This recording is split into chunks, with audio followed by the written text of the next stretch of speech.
Next, let's study Genesis chapter 41, which recounts 7 years of abundance in Egypt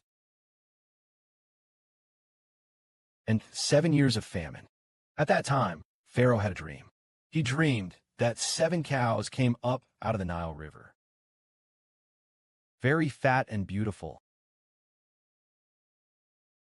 After a while, 7 other cows came up after them. These 7 cows that came up afterward were very ugly, extremely thin. So thin they looked like walking skeletons. They were dreadfully skinny. Then the belly is flat and very ugly. Unexpectedly, the 7 cows that followed were also unattractive. These 7 cows were extremely thin and weak. After they came forward, ate them up. The 7 fat cows. They devoured the 7 healthy cows. Yet after eating them, they showed no change. They remained extremely gaunt, just as ugly as before, with no sign of becoming fuller or fatter. Even after eating, they still looked dreadful. Then Pharaoh woke up from his dream. In other words, he dreamed about 7 cows, which were eaten by another 7 cows. The latter ones being very ugly, extremely bony cows. After they ate them, this lean cow is still underweight, still hideous. Then he woke up. He didn't understand what this dream meant. After a while, he fell asleep again and had another dream. He dreamed of 7 stalks of wheat, full and healthy, beautiful and plump. After that, I saw another 7 strings that were scorched, withered, and shriveled. What about these withered ears of wheat? They devoured the 7 healthy, full ears that came before.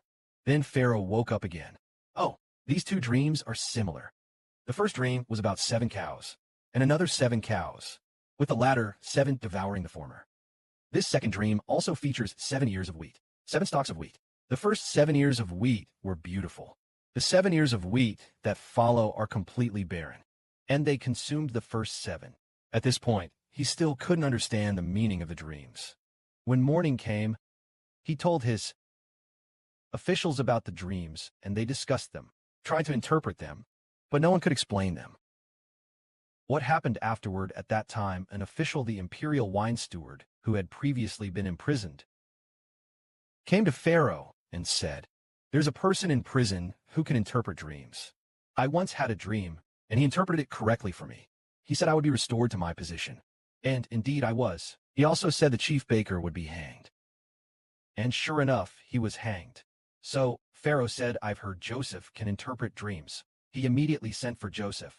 They shaved Joseph, cut his hair, and gave him new clothes. Then Joseph was brought before Pharaoh to interpret his dream. Pharaoh said to Joseph, I had a dream, and no one can interpret it. I've heard you can interpret dreams. Joseph replied to Pharaoh, It is not in my power to interpret dreams. God will give Pharaoh the answer. God will provide Pharaoh with peace and clarity. By this time, Joseph had been in prison for about 10 years. And counting the years he spent as a slave, he had endured roughly 13 years of hardship altogether. Joseph was now 30 years old.